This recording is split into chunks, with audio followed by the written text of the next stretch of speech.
अस्सलामु अलैकुम वरहमतुल्लाहि वबरकातुहू। आज की इस वीडियो में मैं सेकुलेंट प्लांट के हवाले से बताऊंगा। ये कुछ एक किस्म है सेकुलेंट प्लांट की। इनको ये किसी से मैं टहनी तोड़ कर लाया हूँ। थोड़ा सा ये मुरझा गया है। बड़े अच्छे खूबसूरत इसके गुच्छे बनते हैं और इसके मुरझाने की वजह यह है कि ये इसको मैंने प्रॉपर तरीके से नहीं लगाया, तो 8-10 दिन से ये एक दूध के डब्बे में लगा रहा है। इसके साथ आप देख सकते हैं ये फूल भी लगा है, लेकिन थोड़ा सा मुरझा गया है। उम्मीद है कि इसके अंदर मैं प्रॉपर तरीके से अब इस गमले में लगाऊंगा। तो चूँकि दूध के डब्बे में एक तो मिट्टी ठीक नहीं थी, दूसरा पानी का ज़रा मसला था, फिर तीसरा ये कि काफ़ी दिनों तक ये वैसे ही ये पड़े रहे। सही तरीके से प्रॉपर तरीके से इसकी केयर नहीं हो सकी, तो इस वजह से ये थोड़ा सा मुरझा मुरझा गया है। तो इसके अंदर मैं इसको अब लगा रहा हूँ बालू मिट्टी के अंदर, गमले के अंदर। इसमें पानी का भी सही तरीके से सिस्टम होगा, यानी पानी रुकेगा भी नहीं। तो इससे ये उम्मीद है कि ये अच्छे तरीके से इसकी केयर हो सकेगी। इसी तरह एक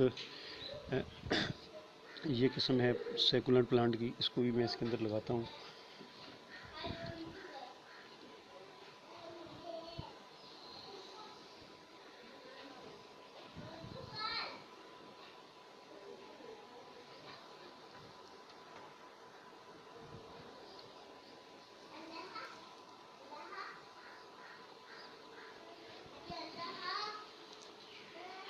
एक ये तीसरा सेकुलेंट प्लांट है, इसको भी मैं इसके अंदर लगाऊंगा। चूँकि मेरे पास इस वक्त फ़िलहाल गमलों की कमी है, तो ये सारे मैं एक ही जगह पर लगा रहा हूँ।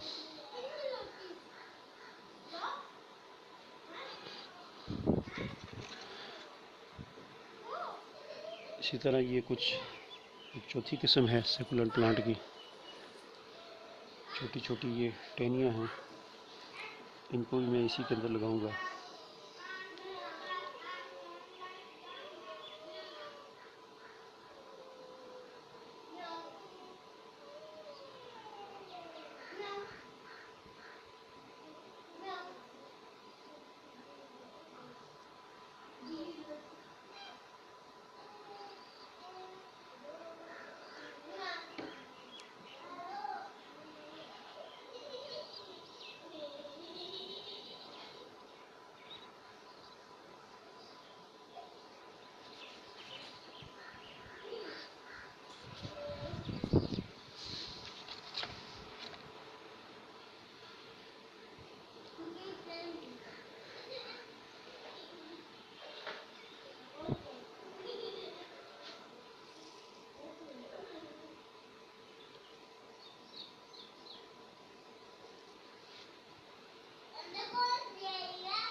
अगर आपने अभी तक मेरा चैनल सब्सक्राइब नहीं किया तो वीडियो के नीचे रेड कलर में सब्सक्राइब लिखा हुआ है, इस पर क्लिक करके मेरे चैनल को सब्सक्राइब करें और उसके बाद उसी के साथ बेल का आइकॉन बना हुआ है उस पर क्लिक करें ताकि मेरी हर नई आने वाली वीडियो का नोटिफिकेशन आपको मिल सके।